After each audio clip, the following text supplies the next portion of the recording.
obedience. Join with others in being imitators of me, brothers and sisters, and observe those who thus conduct themselves according to the model you have in us. For many, as I have often told you and now tell you even in tears, conduct themselves as enemies of the cross of Christ. Their end is destruction. Their God is their stomach. Their glory is in their shame. Their minds are occupied with earthly things. But our citizenship is in heaven, and from it we also await a Savior, the Lord Jesus Christ. He will change our lowly body to conform with his glorified body by the power that enables him to also to bring all things into subjection to himself. Therefore, my brothers and sisters, whom I love and long for, my joy and crown, in this way stand firm in the Lord. The word of the Lord. Thanks be to God. Thanks be to God.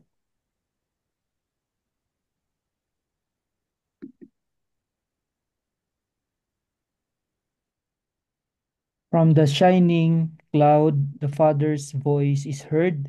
This is my beloved Son, hear him. The Lord be with you. And with your spirit. A proclamation from the Holy Gospel according to Luke. Glory to you, O Lord.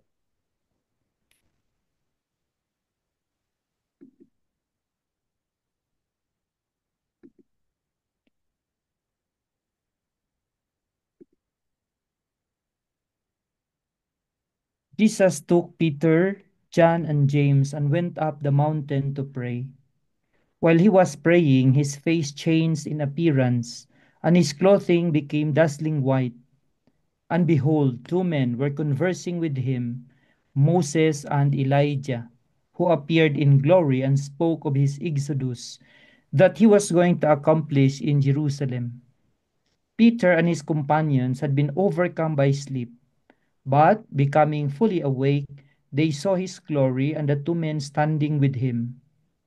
As they were about to part from him, Peter said to Jesus, Master, it is good that we are here. Let us make three tents, one for you, one for Moses, and one for Elijah. But he did not know what he was saying. While he was still speaking, a cloud came and cast a shadow over them, and they became frightened when they entered the cloud. Then from the cloud came a voice that said, This is my chosen son, listen to him. After the voice had spoken, Jesus was found alone. They fell silent and did not at that time tell anyone what they had seen. The Gospel of the Lord. Praise to you, O Lord Jesus Christ. So my special greetings to each and everyone on this second Sunday of our Lenten celebration. So good evening to those in the US and to the other parts of the world, the Philippines. Good day, good morning. So it's good to ask ourselves. I have here some questions for our own reflection. Number one, we can ask ourselves in the second week of Lent, how am I so far in my Lenten journey? Then, have I entered into the disciplines of Lent? Where am I in my prayer, in my fasting, and in my almsgiving? So I hope we take this opportunity because we have heard that of course, Lenten season just comes once a year. And this is allowing us to deepen our own reflection, our checking how we are as far as our relationship with God, relationship with our brothers and sisters is concerned. So hopefully it will become very fruitful to each and everyone. Then have I truly abandoned the path of sin? Am I again walking with determination on my way to heaven? So we can have our own personal reflection on these questions. So Lent is a time to get rid of sin. A Christian is best described as a person on his or her way to heaven, our eternal home. Unfortunately, experience has taught us that we can easily miss the way, and we often have. Only if we are guided by the light of that faith in Christ casts in our life shall we safely reach the end of our journey in heaven. So, in this second Sunday of Lent, we are invited by Jesus to hold on to Him, to strengthen our faith in Him. So the message for us this Sunday is we must be guided by Christian faith to safely reach heaven, because without it, we are surely or we are sure to miss the way. Now, we'll try to unpack the that readings provided to us in this Sunday. So the first one from uh, the book of Genesis. And we know that Abraham, or God called him out of his own country into an unknown one.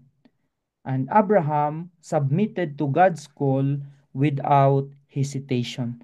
So we can really learn from the disposition, from how Abraham responded to God. And right from the moment God called him, we know that Abraham put his complete trust in God, and he never withdrew it, even when his faith was put to the severest test. And we know the many uh, trials Abraham had with God, no? And that was highlighted especially when he was asked to offer his only son as an offering to God. No? So, but Abraham, we know, was just giving in, was very obedient to the will of God. So, in his letter to the Christians of Philippi, we also we hear Paul telling us that faith in Christ implies faithfulness to Him. To foster unity with the community is part of that faithfulness. So no one ever regretted having been faithful to Christ. And so it's very important that if Abraham was faithful, God is he was just responding to the ever faithful God to him. And we know that. No? So we we have learned that Abraham was called by God at the age of 75, and God sustained Abraham's faith by making a double promise. And what was that? The land he had come to would one day belong to his descendants, and he would give him a son of his own. And if you listen intently to the first reading, there was this offering of the animals. And it seemed very unlikely, of course, understanding it from our own experience now. But it's interesting because that was how the people during the time uh, proved to the other party of their faithfulness. So to reassure Abraham further, God decided to take an oath the way people in those days solemnly swore something. To take a very solemn oath, people in the region proceeded as follows. And that's enumerated or narrated to us by the first reading. They would kill one or more animals, cut them in halves, put the pieces in two rows. It would appear like this. one row of hubs facing the other, and left a space between the two for the persons taking the oath to walk in between. And the meaning of the rite was clear.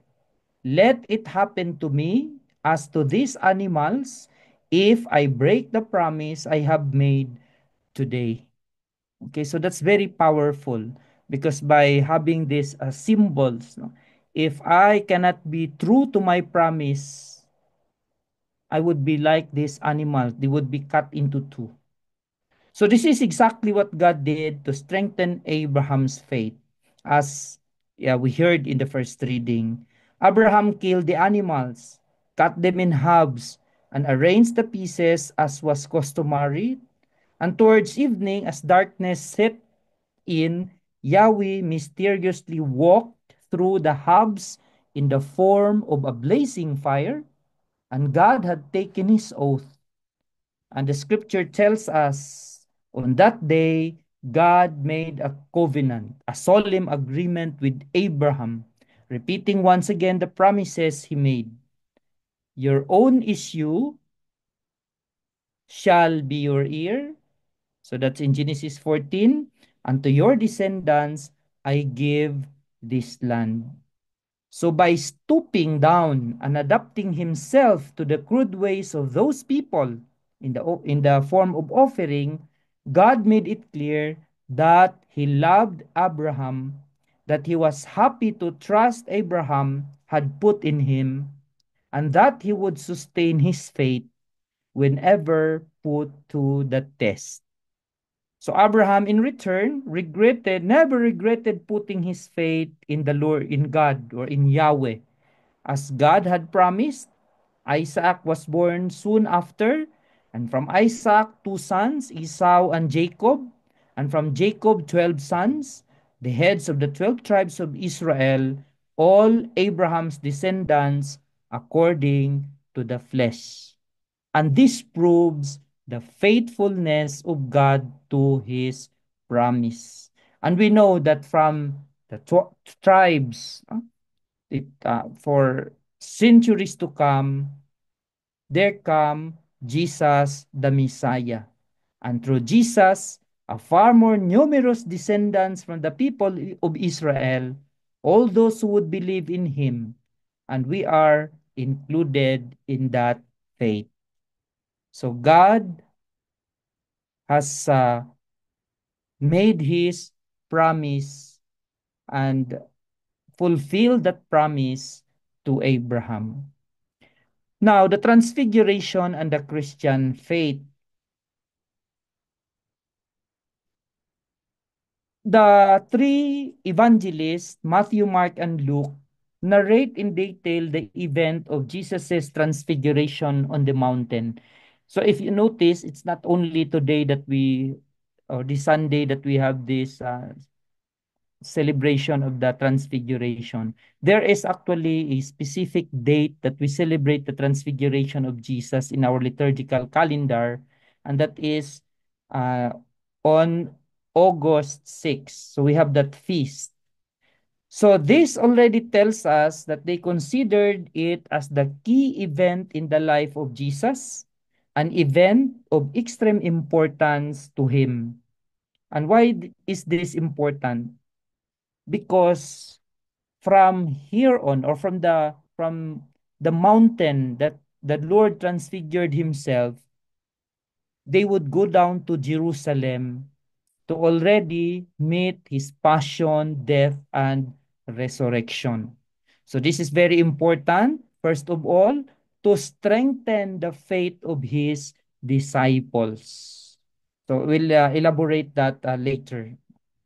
So the following could be some of the lessons that we can take uh, or reflect, no, especially on this feast. In the Gospel of Luke that we use this Sunday, it adds a detail to his narration which Matthew and Mark do not give. The transfiguration took place while Jesus was praying. And what could possibly have been the subject of Jesus' prayer? Jesus must have prayed for strength for himself, for his apostles, and for us all. We should not hesitate to say that, truly human as he was, Jesus needed his Father's support. He was at the crossroads of his mission, his passion and death being only 2 weeks away. And his Father hastened to reassure him of his love. This is my beloved Son, with whom I am pleased. Listen to him. Truly, those words were also meant for the apostles and for us all, but they were meant first and foremost to Jesus. And to his ears, what they sounded was, "You are my son, I love you." So on the other hand, his conversation with Moses and Elijah about his passing, which he was to accomplish in Jerusalem, helped Jesus to bring into focus once again his Father's plan to save the world. So we have to bear in mind, no, that we have this Lenten Passion because the Lord has to accomplish his mission of saving us. So this is a testimony of his great love to us and the abundant fruit that his passion and death would yield. So once reassured of his Father's love, Jesus went on to meet his passion without hesitation. And as Luke points out in his gospel, Jesus resolutely took the road for Jerusalem. Okay, so that's how important is the transfiguration. So in God's plan, the transfiguration was meant to strengthen the apostles' faith in Jesus. So in God, speaking for all his companions, Peter had firmly confessed Jesus as the Messiah, and momentary sight of Jesus' glory on the mount filled Peter with enthusiasm for his master. But there's an interesting thing that happened, if you notice in the gospel, because it is said here that Peter and companions had been overcome by sleep. And let me elaborate this a little more before we as we continue. There are two things that we can two reflections no that I can add to this. So what does it mean when the Peter and companions have been overcome by sleep? No. It could mean that Peter was weak and more concerned with his human condition than he was with attentiveness to the important journey he was invited to take with the Lord. It could reveal a kind of spiritual sloth, the lack of energy to sustain spiritual growth. It's while we are celebrating this Lent, it's also good to check ourselves. No? Are we overcome by sleep?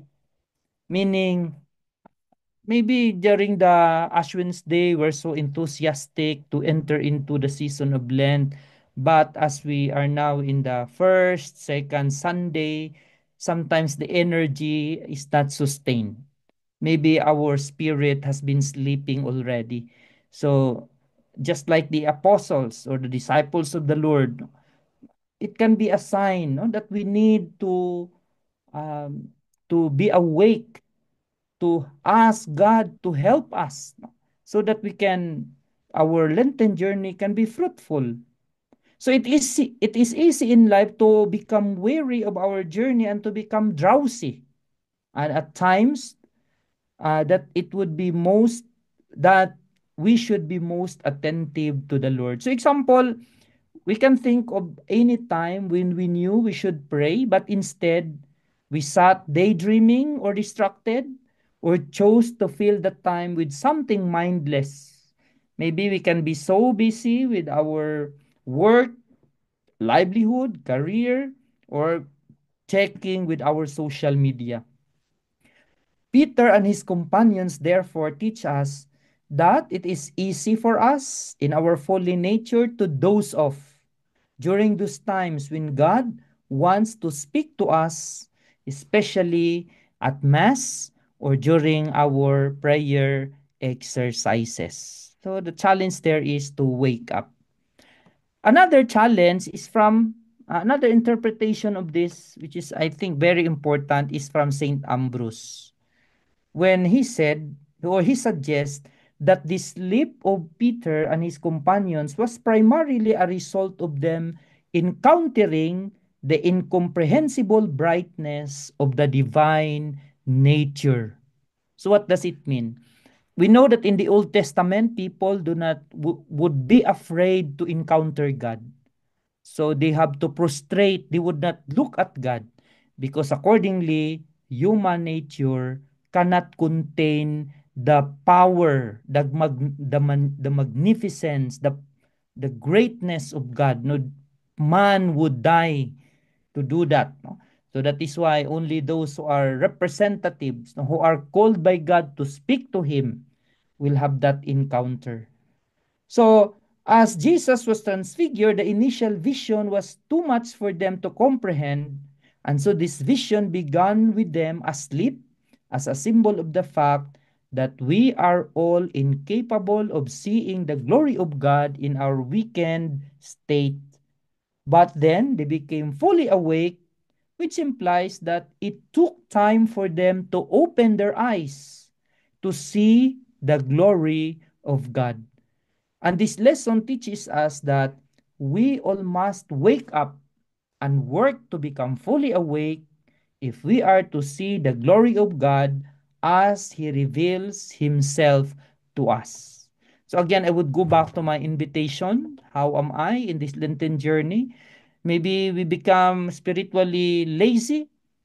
So we still have the time. We are still in the middle of the celebration. So we can still intensify our prayer, our fasting, and our almsgiving. And it is interesting that after becoming fully awake and encountering the incomprehensible brightness of the divine nature, Peter says, Master, it is good that we are here. Let us make 3 tents, one for you, one for Moses, one for Elijah. But Saint Luke tells us Peter says this without, or he did not really know what he was saying. Again, if we turn to St. Ambrose, he points out that Peter's experience is commendable because he not only had earnest feelings, but also took the initiative of good deeds.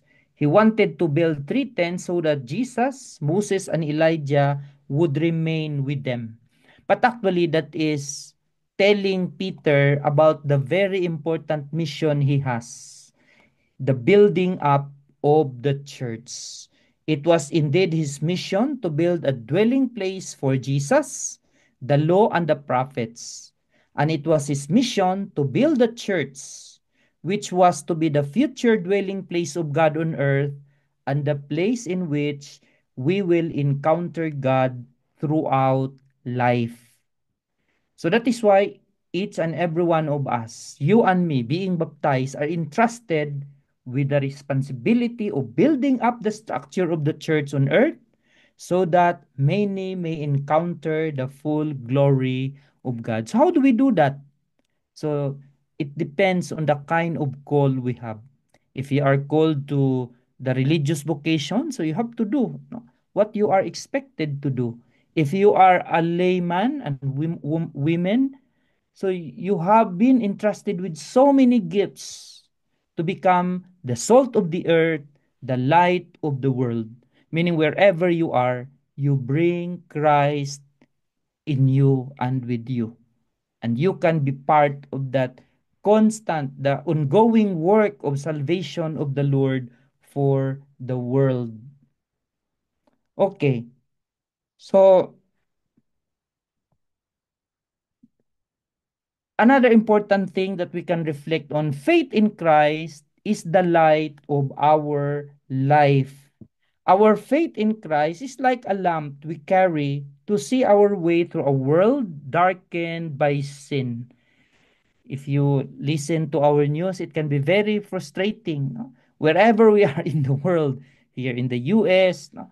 In the Philippines, our politics, I would say, is really very challenging. It really needs our prayers. No? It helps us see our way to heaven and the obstacles that block it. It helps us see persons and things, family, friends, possessions, life itself in its true worth. It teaches us to be grateful to God for His very every gift while putting us on our guard, lest undue attachment to persons or things make us miss the goal.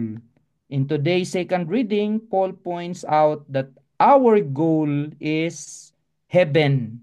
Our citizenship is in heaven. So hopefully we don't lose it. Then finally, or it in the letter of Peter, a lamp shining in a dark place until day dawns and the morning star Jesus rises in our hearts. Then finally, faith in Christ bring joy to our life. So the three apostles were beside themselves with joy when for a moment they had a glimpse of Jesus' glory. Through faith in Christ, a Christian has access to Jesus' own joy, a joy that no event, however sad, can destroy, and which no one can take away. What we have Jesus's own word for we have Jesus's own word for it, given to his apostles in his intimate conversation with them after the last supper, when he said, I have told you this so that my joy might be in you and your joy might be complete.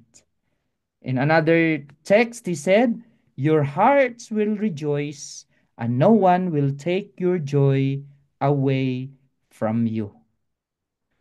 So this is now the tragedy of people without faith. From what we have said until now, we can understand how sad it must be for everyone to go through life without faith in Christ.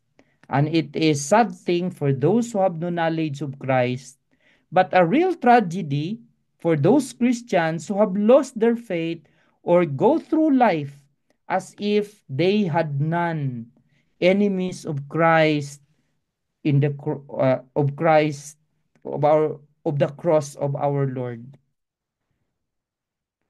as if as Paul says, causing great damage to the community. So the second reading is a reminder to all of us, a letter of Paul to the community of Philippi, a community he loved dearly and whom he affectionately calls my joy and crown. So he said, it can be a tragedy if a person without faith are like blind people. A man or he is bound, a person without faith is like a blind person. He is bound to stumble and fall from sin to sin as he walks through life. And such people take things in life for what they are not, and they consider precious what is worthless. They take tinsel for gold while discarding veritable spiritual treasures as of no value. And finally, people without faith look for happiness where it cannot be found. In eating and drinking, for such people, their belly is their God, and in bodily pleasures, to the point of boasting about what they should be ashamed of. So, my dear brothers and sisters, we need faith. We need the joy of Christ. But as we continue with our journey, of course, we will, like Jesus, meet our own experience of passion, death. But like Him, we have to believe in the resurrection. So may our journey of this Lenten season be truly be an experience of accompanying Jesus, no? Not only in His glory, but even the difficulties that we encounter and we experience in life, believing that holding on to Him is our salvation. Amen.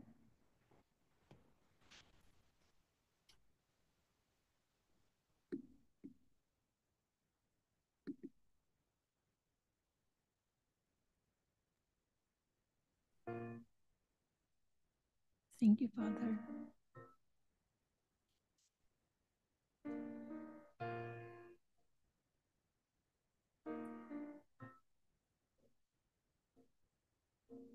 Amazing grace, how sweet the sound that saved a wretch like me. I once was lost, but now I'm found. Was blind, but now I see. 'Twas grace that taught my heart to fear, and grace my fears relieved. How precious did that grace appear the hour I first believed. My chains are gone, I've been set free. My God, my Savior has ransomed me, and like a flood, His mercy reigns, an ending love, amazing grace.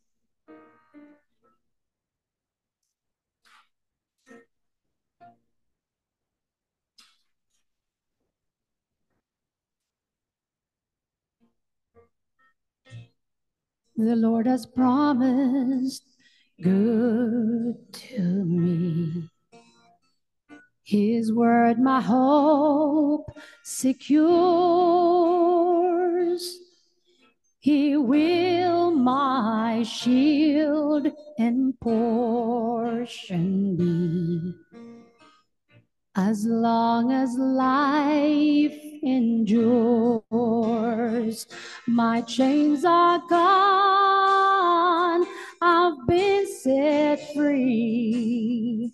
My God, my Savior has ransomed me, and like a flood, His mercy reigns, an ending love, amazing grace. My chains are gone, I've been set free. My God, my Savior has ransomed me, and like a flood, His mercy reigns, an ending love, amazing grace.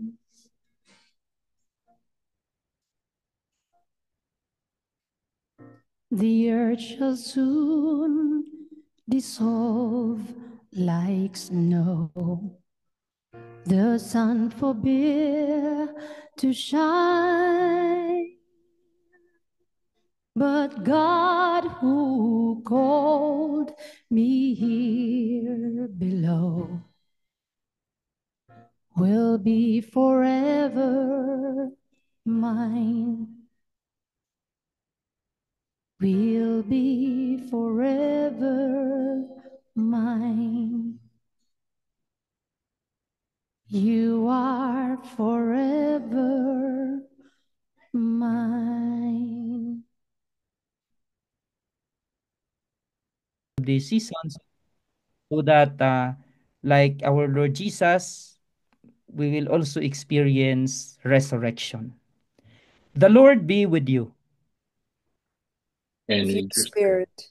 Bow your heads and pray for God's blessing, and may the Almighty God bless you all, the Father, the Son, and the Holy Spirit. Amen. So, good night.